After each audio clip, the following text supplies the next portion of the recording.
रहे हैं कि टाइम से पहले खुदा किस टाइम में था? नहीं, मैं ये कह रहा हूँ कि खुदा जो था वो इस टाइम स्पेस फैब्रिक से पहले किस टाइम में था? ज़मानो मकान में था? टाइम से पहले किस टाइम में था? टाइम और स्पेस के फैब्रिक, मैं और आप इस वक्त शिकागो के ठीक है। अंदर 2023 में बैठे हैं। ठीक है। अगर यहाँ पर मैं टाइम चेंज कर दूंगा तो आप दोनों में से कोई एक नहीं होगा, स्पेस चेंज कर दूंगा तो कोई नहीं होगा। इसीलिए जो आइंस्टाइन था वो जनरल थ्योरी ऑफ रिलेटिविटी के अंदर टाइम स्पेस फैब्रिक की बात करता है। मुझे ये बताइए कि ज़मानो मकान तो खुदा ने तख्लीक किए, तो उस तख्लीक से पहले वो कहाँ था? जब ज़मानो मकान उसने तख्लीक किए हैं तो ज़मानो मकान को आपने मखलूक मान लिया। ठीक है नहीं, तो ये आपका दावा है कि ये आप ही तो कह रहे हैं कि ज़मानो मकान को अगर उसने तख्लीक किया है तो फिर मैं उसका फैलसी बता रहा हूं। मैंने कहा कि ज़मानो मकान जो है आपके नजदीक खुदा की तख्लीक है। ठीक है, आपके नजदीक खुदा की तख्लीक है। हम तो ये कहते हैं कि हमें नहीं पता। तो वाजदी साहब और अगर तमाम उम्मत मुस्लिमा और तमाम रिलीजियस लोगों के नजदीक ज़मानो मकान खुदा की तख्लीक है, तो उस ज़मानो मकान की तख्लीक से पहले खुदा कहाँ था? इसका जवाब मैं आपको एक मिसाल से देता हूं। हालांकि आपके सवाल के अंदर जो फैलसी है मैं आपको ऑलरेडी बता चुका हूं। मान लीजिए मैं इस कंप्यूटर का बनाने वाला हूं, तो क्या मैं इस कंप्यूटर के अंदर रहूंगा या बाहर रहूंगा?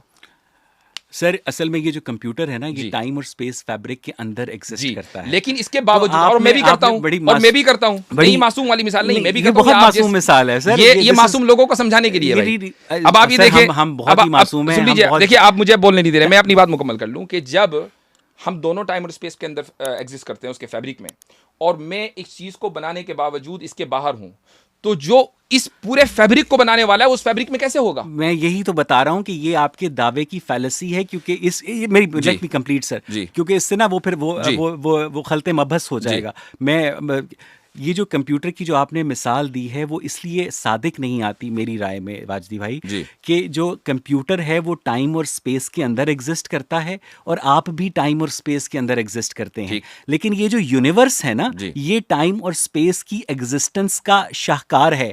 लेकिन आपका ये दावा है कि इस टाइम और स्पेस को क्रिएटर ने क्रिएट किया है। तो टाइम और स्पेस को अगर क्रिएटर ने क्रिएट किया है तो वो उससे पहले खुद कहाँ था, इसी को ये समझने की कोशिश मैं जो आपके इस दावे के फॉल्सहुड को बयान करना चाह रहा हूं। मैं ये बता रहा हूं कि आपका ये जो दावा या जो नैरेटिव है ये फॉल्स इक्विवेलेंस कहलाता है।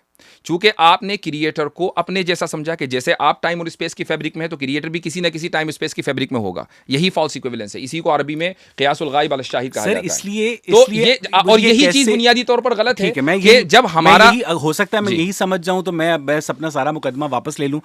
मुझे सिर्फ ये फॉल्स इक्विवेलेंस समझा दें। मैं आपसे मेरा मकसद जो है, अब मैं समझाता हूं आपको कैसे। एग्जैक्टली मैं आपको समझाता हूं फॉल्स इक्विवेलेंस कैसे। मेरे बहुत सारे जो सुनने वाले हैं, आपके बहुत सारे सुनने वाले हैं, टाइम और स्पेस क्रिएट किए गए हैं। उससे पहले आप ये कह रहे हैं कि खुदा भी किसी टाइम और स्पेस में था? नहीं, फिर वो आज भी नहीं है। वो तो लाज़मान और लामकान है।